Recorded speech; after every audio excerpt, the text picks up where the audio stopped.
कहानी शुरू करने से पहले आपसे मेरा निवेदन है कि वीडियो को लाइक कर दे और चैनल को सब्सक्राइब कर दे प्लीज। लाचार माँ बाप। आज की परिस्थितियों के बारे में सोचता हुआ कमल बगीचे में कई बार देर तक बैठता था, पर आज का दिन वो खुद के बारे में सोचना छोड़ दूसरे के बारे में सोच रहा था। उसके सामने बैठे हुए एक बूढ़े के बारे में। देखने में वो बड़ा ही श्रीमंत लग रहा था, पर बर्ताव लाचारों सा कर रहा था। वो अपने साथ कुछ अखबार लाया था और अपने तन पर उस अखबार को लपेटकर गर्मी पाना चाहता था। कमल ने सोचा, इतनी रात गए यह वृद्ध क्या इस बगीचे में सोने की सोच रहा है। अचानक उसे याद आया कि कल तो दशहरा है और उसे घर जल्द लौटना है। वो बाकड़े पर से उठकर अपने घर की तरफ लौटने लगा। उसकी सोच से वो बूढ़ा हट ही नहीं रहा था। वो मन में ही अपने आप को कोसने लगा, क्यों वो उस बूढ़े को कुछ पूछे बगैर ही वापस आया। इस ठंड में उस बूढ़े को कुछ हो गया तो। तभी उसका ध्यान तेज बिजली की कड़ाके की आवाज से भंग हुआ। उसका घर अब पास में ही था। वो भागते अपने घर पहुंच गया। जोरों से दरवाजा खटखटाया। अंदर से भागते हुए किसी के आने की आवाज आई और धड़ से दरवाजा खोला उसकी पत्नी काजल ने। लो, फिर बारिश शुरू हो गई। लगता है यह बारिश किसी की जान लेकर ही रहेगी। न जाने क्यों काजल के मुंह से अनायास निकले ये शब्द कमल को बूढ़े के बारे में कहे गए हो ऐसा लगा। कमल घर में तौलिए से अपने बाल पोंछते हुए बोला, माँ बापूजी ने खाना खा लिया। काजल बोली, हाँ उन्हें तो जल्दी खाने की आदत है। आप फटाफट तैयार हो जाओ, मैं खाना परोस देती हूँ। कमल की सोच फिर बूढ़े की तरफ गई। क्या उसने खाना खाया होगा? वो फट से काजल से बोला, तू खाना बाद में दे, पहले छतरी ला। काजल ने छतरी ला कर दी। वो फटाक से बाहर निकल गया। काजल चिल्लाती रही, अजी इस तेज बारिश में कहाँ जा रहे हो? और विकास अपनी सोच में खोया हुआ बगीचे की ओर निकल पड़ा था। रास्ते भर में वो सोच रहा था, क्या वो बूढ़ा अभी भी बगीचे में होगा? कौन होगा वो? क्यों इतना लाचार है? क्या होगी उसकी कहानी? कमल बगीचे के उस बेंच पहुंच गया था, मगर बेंच पर वह बूढ़ा अब नहीं था। अखबार के इधर उधर गिरे टुकड़े उस बूढ़े की उपस्थिति को बयान कर रहे थे। कमल को बेहद अफसोस हुआ। न जाने उसे वो बूढ़ा जाना पहचाना सा लग रहा था। अचानक उसे याद आ गया कि वो बूढ़ा तो साइरस कंपनी का मालिक शेठ, और उसके मुंह से निकल गया, कांत शेठ। और पेड़ के पीछे से आवाज आई, कौन है भाई? आश्चर्य से उसने पेड़ के पास जाकर देखा तो कांति शेठ वही थे। बरसात से अपने आप को बचाने की नाकाम कोशिश करते हुए, ठंडी से कैपते हुए लाचार असहाय कमल ने उन्हें अपनी छतरी के नीचे ले लिया और बोला, शेठ आप घर जाओ, आप बारिश में भीग गए हो, अपने घर जाओ। बूढ़े ने हंस कर कहा, ना बेटा ना, मैं घर नहीं जाऊंगा। कमल ने पूछा, क्यों? चलिए मैं आपको घर छोड़ देता हूँ। कांतिलाल ने चिढ़ कर कहा, नहीं मैं नहीं जाऊंगा, मेरा बेटा मुझे घर में रहने नहीं देता। कमल ने ये सुन बहुत दुखी हुआ। क्यों यह आजकल के लड़के अपने माँ बाप से दुश्मनों सा व्यवहार करते हैं। जिस बाप की उंगली पकड़कर चलना सिखा उसी का हाथ पकड़कर उसे घर से बाहर निकाल देते हैं। उसका ध्यान टूटा जब कांति शेठ बोले, तू घर जा बेटे, मुझ बूढ़े के लिए तू बारिश में मत भीग। कमल ने कहा, नहीं शेठ, आपको शायद याद नहीं, पर मैंने आपकी 6 महीने रोटी खाई है। उस नमक का कर्ज चुकाना है। आप मेरे साथ चलिए। कांति शेठ ने हंसकर आसमान की तरफ देखा और बोला, 24 साल जिसने मेरे घर पेट भरा उस लड़के ने मुझे भुला दिया। और कहा, क्यों मजाक कर रहा है भगवान? जा बेटे जा, घर जा, ज्यादा बारिश में भीग मत, अगर तेरे माँ बाप होंगे तो तेरी फिक्र कर रहे होंगे। तू उनकी फिक्र कर, उनकी सेवा कर, मैं तेरे साथ नहीं आऊंगा। इतना बोलकर बूढ़े ने अपने मुंह पर अखबार रख दिया। बारिश तेज हो रही थी। हाथ में छतरी लिए कमल भीग रहा था। उसके गाल पर टपकते पानी को वो समझ न सका कि क्या समझे बरसात का पानी या आंसू। वो लाचारी से खड़ा सोच रहा था, क्या कांति शेठ उस गरीब के घर आएंगे? क्यों वे उसके घर आना नहीं चाहते? कमल नाराज सा वहां खड़ा रहा। कांति शेठ सो चुके थे या सोने का नाटक कर रहे थे। वो नाराजगी से वहां से लौटने वाला ही था। तभी कांति शेठ बोले, रुको भाई, चलो मैं आता हूँ तुम्हारे घर। कमल ने उन्हें उठने में मदद की। रास्ते भर में दोनों चुप थे, कोई कुछ नहीं बोल रहा था। पानी की एक एक बूंद की आवाज साफ सुनाई दे रही थी। आखिर चुप्पी कांति शेठ ने तोड़ी। बेटे, तुम्हारे घर में तुम्हारे साथ कौन कौन रहता है? कमल ने हंसकर कहा, एक बीवी है और एक बच्चा नाम छोटू, वो मेरे साथ रहता है। कांति शेठ ने पूछा, माँ बाप नहीं है? कमल है न कांति शेठ, वो तुम्हारे साथ नहीं रहते। कमल ना कांति शेठ के चलते कदम गुस्से से थम गए, आंखें लाल हो गई और वे सिर्फ इतना ही बोले, बेटे मुझे दया दिखा के अपने घर ले जाने का और दया दिखाने का नाटक मुझ पर नहीं चलेगा।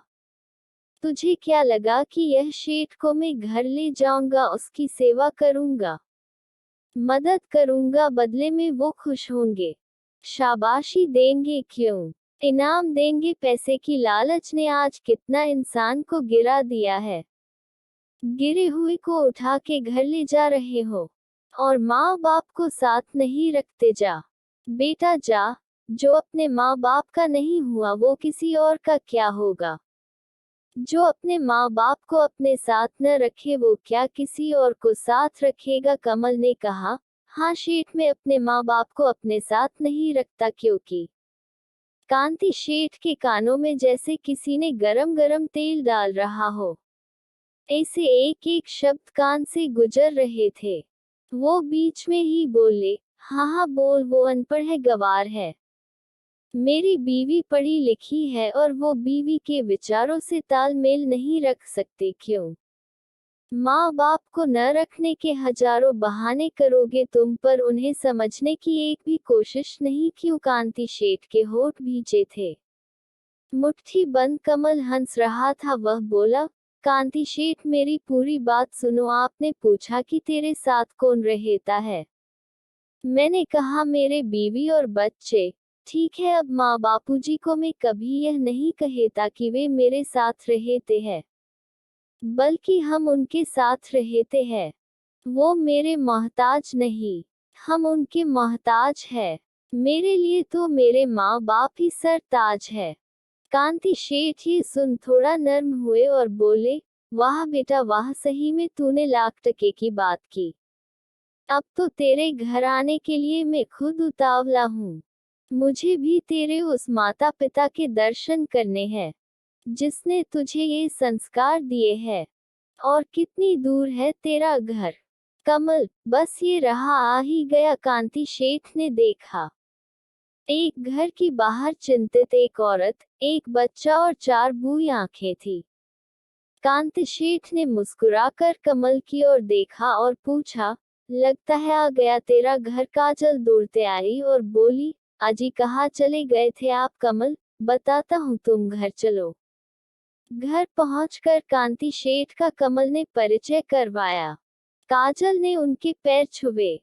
फिर कमल बोला, यह मेरे बापूजी है मोहन भाई और माता कमलाबेन, और बापूजी यह है कांति शेठ, इनके पुत्र ने इन्हें घर से निकाल दिया है। मोहन भाई ये सुन बड़े दुखी हुए और बोले, बड़ा नीच है वो। ये सुन कांति शेठ बोले, ना ना, घर से नहीं निकाला है, वो मुझे घर में रहने नहीं देता, और अपने माथे का पसीना पोंछा। ये देख कमल बोला, छोटू जरा पंखा तो चालू कर देख, शेठ को गर्मी हो रही है। ये सुन कांति शेठ ने गुस्से से कहा, नहीं नहीं पंखा नहीं, मुझे चिढ़ है इस शब्द से। पता नहीं एसी के होते हुए भी लोग अपने घरों में ये पंखा क्यों लगवाते हैं। मोहन भाई की गरीबी मगरूरी पर आ गई। वे बोले, शेठ हम गरीब हैं इसलिए पंखे को घरों में रखते हैं। और हाँ, हमारे घरों में 4 पंखे हैं, फिर भी बिजली का बिल बचाने हम एक पंखे के नीचे ही सोते हैं। शायद इसीलिए आज हम सब एक छत के नीचे एक साथ रहते हैं। कमल को लगा परिस्थिति कुछ बिगड़ रही है। उसे काबू में लाने के लिए वो पिताजी को कोने में ले जाकर बोला, पिताजी, कांतिशेठ के दिमाग पर सदमे का असर हुआ है। उसका आभास शुरू से ही मुझे हो चुका है। बगीचे में फाड़े गए पेपर। बात को समझे बिना गुस्सा होना, पर मुझे उन्हें कुछ भी कर उनके घर वापस भेजना है। उसके बेटे को समझाना है। आप कृपा कर उनकी बातों पर ध्यान मत दे। जो बंदा करोड़ों की प्रॉपर्टी से रोड पर आ गया हो वो होश हवास तो खोएगा ही न। पिताजी अब परिस्थिति समझ चुके थे। वे बोले, तो अब तू क्या करेगा? उसके बेटे को कैसे समझाएगा? क्या तेरे कहने से वो इस पागल को अपने घर में रखेगा? कमल गहरी सोच में पड़ गया। कांति शेठ पंखे को घूर रहे थे। सुबह से घर में पूजा पाठ चल रहा था। दशहरे की खुशियां सभी मना रहे थे। सभी काम निपटा के कमल कांति शेठ के पास आया। वे हंस कर बोले, आओ कमल, जानते हो आज के दिन सत्य की असत्य पर विजय हुई थी। कमल बोला, और देखना शेठ, आने वाला समय भी भारत वर्ष के लिए इतना ही महत्वपूर्ण होगा। कांति शेठ ने पूछा, वो कैसे कमल? वो ऐसे शेठ की देश को बरसों बाद एक काबिल प्रधानमंत्री मिलेगा, श्री नरेंद्र मोदी के रूप में। कांति शेठ ने एक गहरी सांस लेते कहा, बस देश को जैसे सरदार वल्लभ भाई के मामले में रंज रहा खेद रहा है, ऐसा खेद न रह जाए।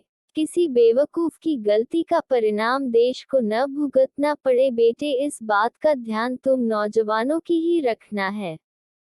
खैर, अब आगे क्या सोचा है कमल? बस अब आपके घर जाएंगे। आज के जैसा शुभ दिन और कौन सा होगा? कांतिशेठ ने डरकर कहा, अरे नहीं, वहां मुझे मेरा बेटा मुझे रहने नहीं देता।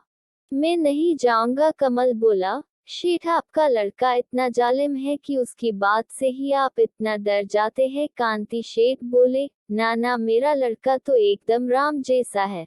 मुझे पूछे बगैर वो खाना तक नहीं खाता। हमेशा पिताजी पिताजी करता रहता है। मेरे बेटे के बारे में ऐसे अनाप शनाप मत बोलो। वो तो मेरी जान है। बस आजकल वो रूठा है मुझसे, इसलिए। बाकी मेरा बेटा तो कांतिशेठ बोल रहे थे और कमल सोच रहा था, सच में माँ बाप वो माँ बाप है। बच्चा चाहे कितना भी बुरा क्यों न हो, कोई 2-4 शब्द भी गलत कह दे तो बुरा मान जाएंगे। क्या कहे इसे, प्यार या पक्षपात? कमल ने अब कांति शेठ के घर में जाने की तैयारी कर ली थी। उसके पिताजी ने उसे कैसे समझाना है, क्या करना है, सब बता दिया था। रिक्शा आ गई थी। कमल उसे पता समझा चुका था। कांति शेठ उसमें बैठ चुके थे। माँ बाप के पैर छू कमल एक पुण्य मिशन पर निकल चुका था। कांति शेठ, देख बेटा, मुझे इधर ही किधर छोड़ दे। तू समझता क्यों नहीं? मैं घर नहीं जाना चाहता। कमल, क्यों नहीं जाना चाहते? क्योंकि आपका बेटा आपको रहने नहीं देता। आप चलिए तो सही, मैं समझाऊंगा उसे। कांति शेठ, वो किसी की बात नहीं सुनता, अपनी माँ की भी नहीं। वो नहीं मानेगा, बड़ा जिद्दी है।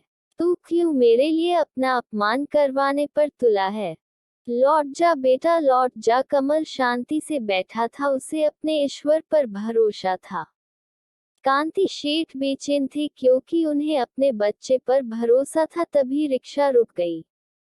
रिक्शा वाला बोला, लो जी, आ गया घर। कमल ने रिक्शा से उतरकर पैसे दिए और घर की ओर देखा तो आंखें खुली की खुली रह गई। वो बड़ी हवेली थी, बहुत बड़ी, चारों ओर बाग, बीच में हवेली। एक दीवार की ओर आकर वो रुक गया और अचरज से दीवार को देखने लगा। दीवार को बहुत से छेद थे। कांति शेठ ने ये देखकर बोले, मेरा बेटा जब मायूस होता है तब इस दीवार पर गोलियां चलाता है। कमल ने आश्चर्य से पूछा, और जब गुस्सा होता है तब? कांति शेठ ने दूसरी दीवार पर उंगली दिखाई। कमल ने पलटकर देखा तो वो पसीने पसीने हो गया। सारी दुनिया उसे घूमती नजर आई। उसने सोचा ये कांत शेठ को घर पहुंचाने के चक्कर में कहीं मैं ऊपर पहुंच न जाऊं। कमल ने देखा दीवार पर कई तरह के जानवर के सर लटक रहे थे। अच्छी तरह से फ्रेम किए हुए वो चेहरे उनके साथ हुए अत्याचार की जुबानी थे। तभी कांत शेठ बोले, चलो डरो नहीं, 6 महीने से मेरे बेटे ने बंदूक को हाथ तक नहीं लगाया है। वो वही उस अलमारी में है। कमल को कुछ राहत मिली। वो कांत शेठ के पीछे पीछे घर के दरवाजे तक पहुंच गया। दरवाजा खुला था। कांति शेठ ने अंदर जाकर अपने बेटे को आवाज दी, जग्गू, जग्गू बेटे जग्गू। कोई आवाज नहीं। कमल बोला, शेठ लगता है वो बाहर गया होगा। कांत शेठ ने हंसकर कहा, घर में होगा तब भी वो जवाब नहीं देगा। मैंने कहा था न कि वो किसी की नहीं सुनता। तभी एक औरत कमरे से बाहर आई और बोली, अजी आ गए आप, कहाँ गए थे? क्यों मुझे परेशान करते हैं? घर से क्यों भाग जाते हैं? कांति शेठ ने कहा, तुझे पता नहीं मैं क्यों बाहर जाता हूँ? क्या तुझे भी बताना पड़ेगा कि मेरा बेटा मुझे घर में रहने नहीं देता? तभी शेठानी की नजर कमल पर गई। आपकी तारीफ कमल जी। वो आपके बेटे जग्गू से मिलना चाहता था। शेठानी ने गुस्से से कहा, नाम मत लो उस हरामी का। जो डैक उसने हमें दिया है वो कोई दुश्मन को भी न दे। और वो फुट फुट कर रो पड़ी। कमल का ध्यान अचानक एक कोने पर गया तो उसने देखा कोई उनकी बातें सुन रहा था। अंधेरे में खड़ी उस आकृति को जब कमल ने पहचान लिया तब उसकी आंखें खुली की खुली रह गई। वो सिर्फ इतना ही बोल सका, वो जग्गू। कमल ने कहा, वो जग्गू की बीवी है न? शेठानी ने उस कोने में देखा और बोले, हाँ बेटी वहाँ क्यों खड़ी है? सामने आ। कमल उसे सोचते हुए देख रहा था। उसके सारे प्रश्नों के उत्तर अब उसे मिलने वाले थे जो वो चुपचाप बेटी आंखों से सुनने वाला था। शेठानी बोली, बेटे आज से ठीक 6 महीने पहले मेरा बेटा जगमोहन जग्गू मायूस सा घर लौटा था। उसकी आंखें कह रही थी कि वो अंदर से रो रहा था। मैंने उसे बहुत पूछा पर वो कुछ न बोला। दूसरे दिन सुबह जब हम उठे तो जग्गू को छत के पंखे से लटका पाया था। उसने आत्महत्या कर ली थी। कारण बहुत छोटा था। उसने अपने दोस्त से कुछ पैसे उधार लिए थे और शेयर बाजार में लगाए थे। शेयर बाजार टूट गया और साथ मेरा जग्गू भी। वो बहुत घमंडी था। बाप पर जान छिड़कता था। घर पर बात बताने से घबराया और आखिरी कदम उठा लिया। वो सिर्फ बोलता, पैसों के ढेर लग जाते। बेटा जग्गू तो छूट गया पर हम आज भी तिल तिल मर रहे हैं। रोज मर रहे हैं। ये वो घाव बर्दाश्त नहीं कर सके। उन्हें आज भी लगता है उनका बेटा जिंदा है। पागल उसे आवाज देते हैं, सर पटकते हैं। घर में उसकी हमने एक तस्वीर भी नहीं रखी क्योंकि वे उसे देख देख कर रोते। आज भी उन्हें घर में हर जगह उनका लाडला जग्गू ही दिखाई देता है। इसलिए वो घर से दूर भागते हैं और कहते हैं, मेरा बेटा मुझे घर में रहने नहीं देता। बहुत याद आता है। शेठानी रो रही थी। सफेद साड़ी में अपनी गीली आंखें छुपाए उनकी बहू चुपचाप अपने भविष्य के बारे में सोचती खड़ी थी। और कांति शेठ वो दीवार के पंखे को घूर रहे थे और कमल भारी मन से यही सोच रहा था, क्यों लोग खुदगर्ज होकर खुदकुशी कर लेते हैं और पीछे पूरे परिवार को उम्र भर के लिए रोने के लिए छोड़ देते हैं। क्यों?